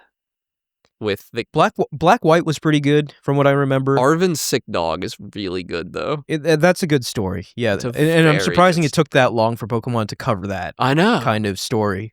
It fits so well, but yeah, no, it's good. It's very good. No, I would have fought God for that dog. The Scarlet and Violet apologists, especially in the light of the Switch 2, I can see that they were right. Yeah. So I don't know if I count myself among them, but a little bit. I was definitely conflicted before. Mike, you've been quiet. We've been talking about Switch 2. Have you had time to play anything with your life? I played an hour as busy as it is. Clair Obscur, or 2 hours. Oh gosh. Okay. Yeah. Okay, I streamed like the last end of the prologue, right? Yeah. But it's sad. I did not expect to get gut punched by a lost lovers plot. Here's my recommendation. I know we talked Clair Obscur the last 2 episodes. Do not play it if you just went through a breakup. Please, don't do that to yourself. Dude, oh my God. This is like maybe a little embarrassing, but I was thinking about it when I thought my dad was going to die. I was fucking sobbing. Dude, I don't curse a lot here, but I had to mute my stream on that end of prologue cutscene where Sophie just kind of Thanos'd away. Yeah. I was sobbing. Dude, oh my God. That's like It was so I'm bad. sorry, but like it gets so much sadder than that. No, it's like such I feel a that. Okay, I got to the point where he put the gun to his head, and I'm like, this Yeah. is slightly less sad than what I just witnessed for some reason. it's such a All his contemplation friends are on dead. grief. Oh No, my I mean god. what you just said, Connor. I want to revisit that slightly because like makes sense. I would think the same. Like Yeah. it really is that powerful of a game. Yeah, Yeah. Yeah. the fact that it hit me, it's been a while since a game actually produced like a genuine emotional reaction out of me. Yeah. And it- I guess it was does just that. this. Yeah, it was just the state of my life that I'm in. So I gotta wait a little longer until I have a death in my family so I can play the rest of it. Well, Dude, it's I will say like the relationship part is basically over. The rest of Yeah. the game has no it sucks. real kind of it's more relationship about family. Yeah. Yeah. It's all about So- family from here on. Sophie is mentioned once or twice throughout the rest of the game, and there are some B plots that Like, involve I heard, lovers. I heard literally first lines like, "You're not over her, are you?" And I started like tears started forming. I'm like, "Oh dear, this is gonna Yeah. be bad." I knew she was dying from minute one. I'm like, "Oh, this is gonna be bad." Yeah, we probably should have warned you. No one warned me. I Well- didn't need the warning. I Yeah. just knew it was gonna. It was a canon event. It's such a If good you do game, though. consider going back to it, and Yeah. yes, like it is. It I don't know is- if you I listened suck at to combat, some though. parts of our episodes, Mike, while you were off, but Connor and I are absolutely in love with this game. Like this is. I could see it. It's gonna take. This me is so far eventually. like basically our game of the year. I think it's like the Uh, second. I still am in the opinion it's the second best game I've ever played right now. It is a profoundly good game. So if you can muscle through it, do it. But don't hurt yourself. You may not want to stream it though, because there are a couple other times that like could easily push someone to tears. It Okay. is an Oh, yeah, intensely no, but upsetting game. Dude, that's Listen. content though. That is Use content. Listen, it was content because I did a breakup stream, right? But Yeah. I played Monster Hunter in the earlier in the day, like noon, Yeah. and then like halfway through the stream, it hit me that I got into Monster Hunter because of my ex. So I had to stop and yeah. run ads to go cry it out a little bit every so often. Then later that night, it was like a couple Wednesdays ago. Later that night, I decide, well, I don't have a girlfriend anymore. It's time to play League of Legends. Oh no! And then I got absolutely drunk and just started playing League of Legends. And What a horrible thing while to I do was to waiting yourself. on my friend to get on, I just kept thinking about it and getting more and more in tears while I tried to continue to drink through League of Legends. Brother. Looking back on it, it was so funny. That was peak content because I'd have to mute the stream and mute Discord to sob a little. Peak content. Dude, use Clair Obscur as a coping It's an mechanism, as a outlet, way yeah. to cleanse yourself. I'm of these- mostly past Yeah. it now. Yeah. I think Yeah. Well, that's good. I'm through the worst of it. I'm now moving on and getting a nice date with this gamer girl from down south. Based. Hey, she has Well, good Oblivion luck. tattoos. She's gold, Wow. gold in my book. Yeah.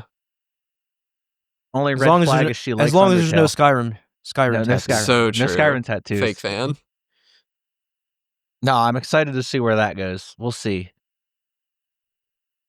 Have you Any other played- games? Yeah, I played just last night, and I want to shout it out because I wasn't gonna check it out. But Aaron from our Discord and Ryan have been talking about a game called Peak on the Discord. I was so confused reading those messages. I was just like, because people use that Use as it an as a adjective. Yeah, it is. And I was Peak. just like, what are you It's- talking about? it's And like and then actually today I saw that was a game that's selling really well. I was like, oh, It's like an that's what they $8 were talking game. about. So it was like Yeah. it was in that price bracket where I like hopped on a Discord with my buddy Jordan, and I was like, hey Jordan, do you want to play Peak? And he said, I don't know if I want to spend the money right now. And I was like, I'll buy it for you. Let's play it. And I did. Mm. And we hopped on, and both of us have been like having a rough time lately. And I like messed up so bad in this game that both of us like you couldn't hear laughter because I was like bent over like laughing so hard I couldn't breathe. Ooh, I have one more. And So- he so you was gotta tell me, also laughing so hard he couldn't breathe. what is it? What It's is just a it? climbing game. It's Co-op climbing game. yeah, it's a co-op climbing game. The controls are like it started as a jam game apparently that they made in a month. And the controls are so simple. I expected it to be like kind of Faudian, but it's really not. it's like kind of Breath of the Wild style climbing, and it's really just a roguelike sort of, where you look around, you have a very small inventory and items. Your health is your stamina bar, essentially. And certain things can hurt you, which permanently reduces your stamina or temporarily reduces your stamina. Falling will do a more permanent reduction, but a first aid kit can heal that. There are items like grappling hooks and stuff, or just rope you can lower to help your friend up.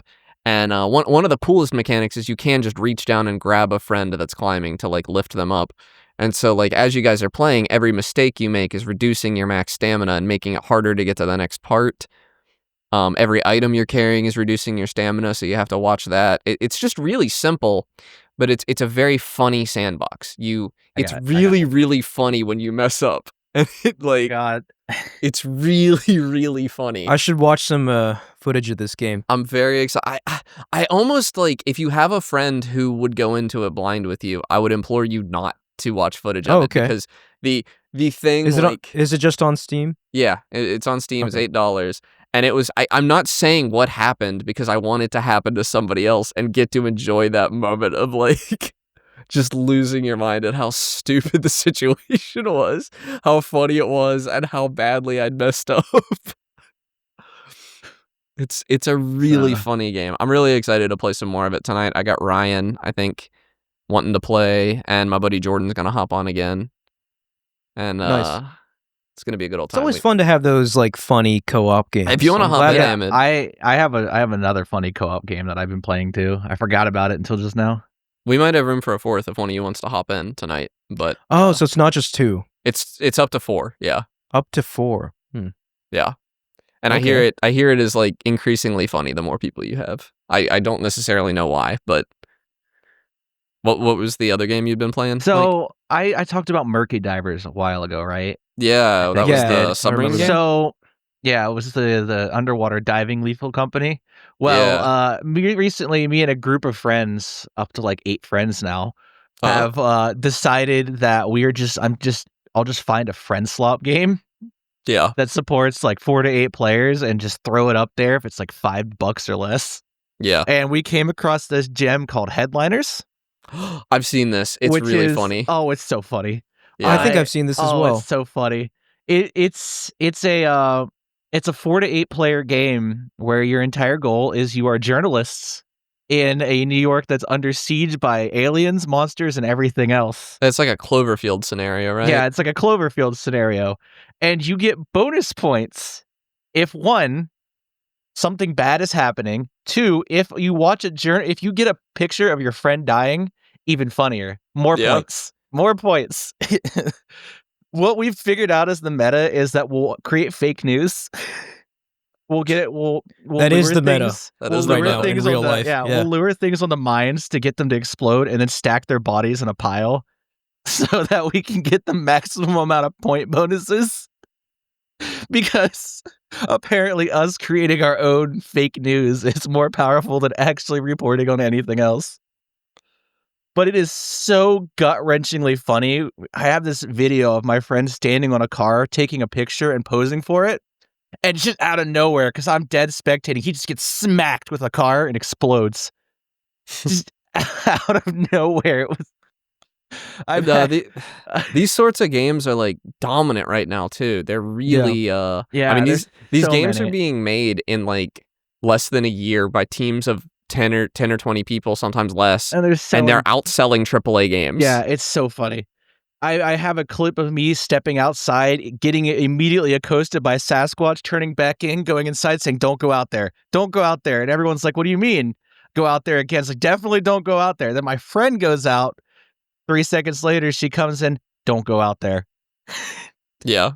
Just the whole comedic timing of me coming in hysterics, no one believing me. I kind of want to do an episode on these proximity chat co-op games. Proximity chat adds a lot. Because they like to call I feel like Phasmo. Phasmo is like the first big one, right? Yeah. And I would actually love to do an episode where we deep dive on like a bunch of these. I think it would be fun. I hate calling it friend swap though, because that No, I don't it's think that's bad, that they're bad games. No, No. yeah, I think the I don't only think it's people slop. that hate those games are people that just don't have friends. They're Because just they're low. way more fun. They're low budget typically, but they're just like it's just Like, a sandbox for silliness, and that's Yeah, so fun. I spent $5 on Headliners, and I've already put 7 hours into the game, and I've had a blast for all 7. Right, like $8 for Peak. The way I think about it is like these games come in at a price point where like, okay, It's just easy. if my friend had asked me to go out for food, I would have spent $8 more than I spent cooking Yeah. tonight. So Right. like, yeah, if my buddy wants to play this $8 game, I'm gonna pick it up. I'm not even gonna think about it, and we're gonna have some It's also fun. that price point. Like you say, Yeah. oh, I don't have the money. I'm like, I'll just gift it to you. It's $3. Like, Exactly, yeah, like It's so easy to just buy a bunch of it for your that friends. sub $10 price range for these smaller, sillier games is just it's a before this relatively untapped market that I think Yeah.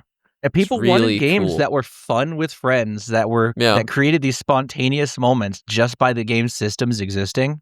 Yeah, Like you get Repo creating funny moments too. Like Repo's people very funny. wanted this. Yeah. yeah.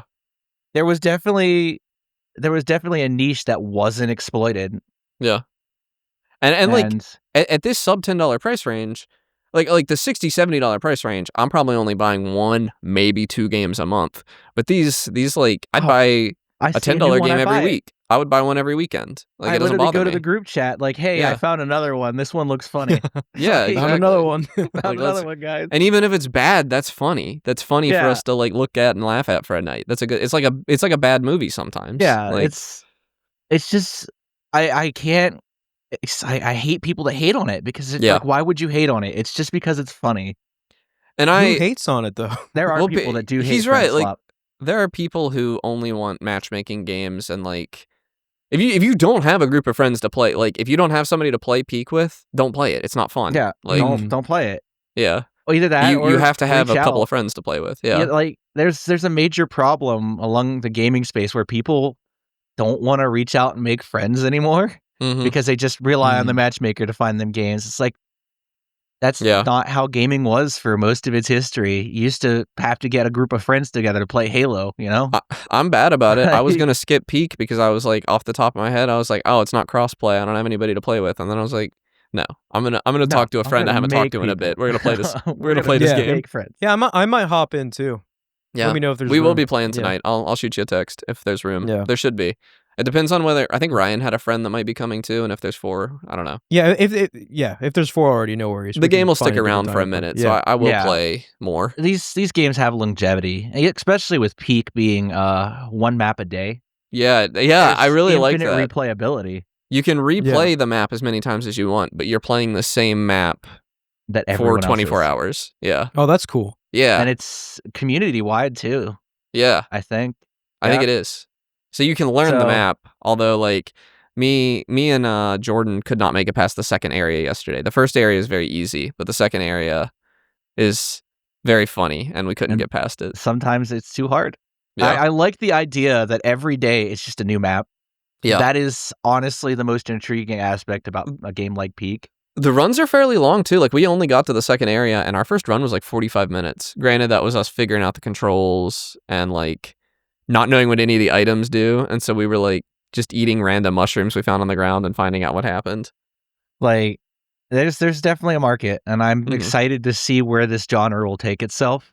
There is like the same funny thing that happens in all of these games, and I lose my mind laughing at it every single time, which is your friend being mid-sentence and then silence. Yeah, You good just call. have to So figure out what good, happened yeah. to them. And it's Yeah. it's so funny That's- every single time. It's my favorite part about Headliners is a lot of the enemies can grab you and like shake you around too. Yeah. So Ah! inevitably The Doppler I'm effect. talking to my friend, and Sasquatch will grab somebody and abduct them, and I'll just hear them. I'll hear them 1 second. I hear my friend go, "Take my camera, take my camera." I've been abducted by Sasquatch, and then they just disappear. No, there was Like, last night Jordan was climbing up and I was like, Jordan, I don't know if we have enough stamina to get up that cliff. And he's like, no, it'll be fine.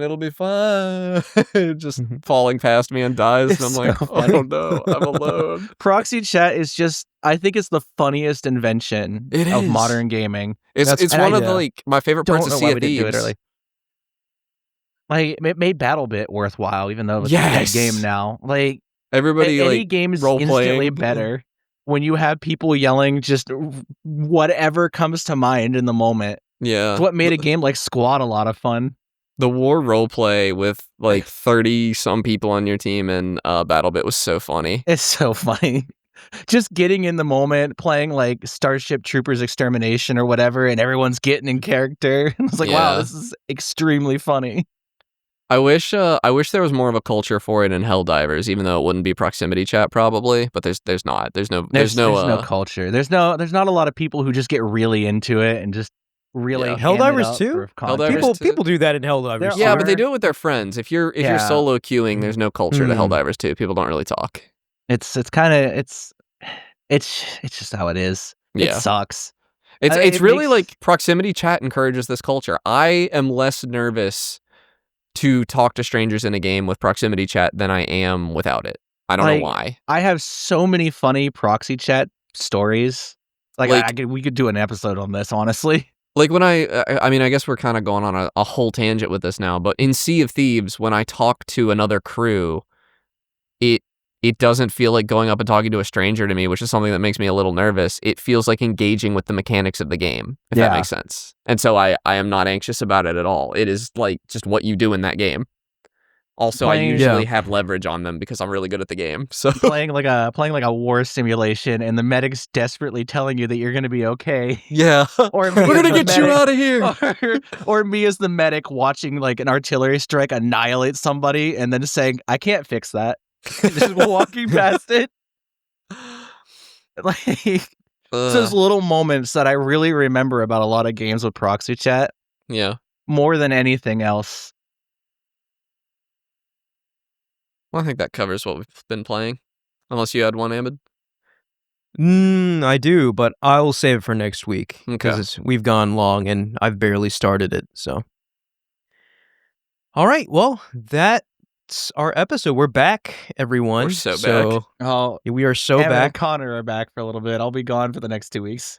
Well, yeah, Yeah. we'll see if we can shift our schedule Yeah, around, we'll but like see. we should be doing regular episodes from now until the next disaster happens. We'll see. Till we all get drafted for World War III. Yeah, until that. I'm too old for that. we are too old me for that. too, Actually, yeah. yeah. We're all too old. Yeah. It was a funny joke, though. Until our audience gets drafted. Yeah, Audience until our gets audience- drafted. World War III. Actually, our audience is probably Probably older than age. us. yeah. Younger kids aren't listening to this. Yeah, we're not Right. hip with the kids. But we don't swear, just in case. Well, we did this episode. We did this Yeah, episode. I That was did. funny. It was funny. I had All to right. emphasize. Yeah. I mean, sometimes you gotta. I get Sometimes it. a well-placed F-bomb really sells it. Thank you guys for listening. You can follow us at Podcast Game Talk on YouTube, Instagram, TikTok, and Blue Sky.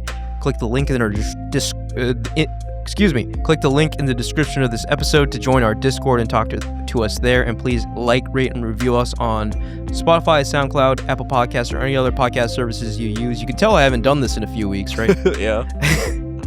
All right. Thank you, Connor. Yeah. And Mike. See you guys next week. Yeah. See you next week. See you next week. Bye.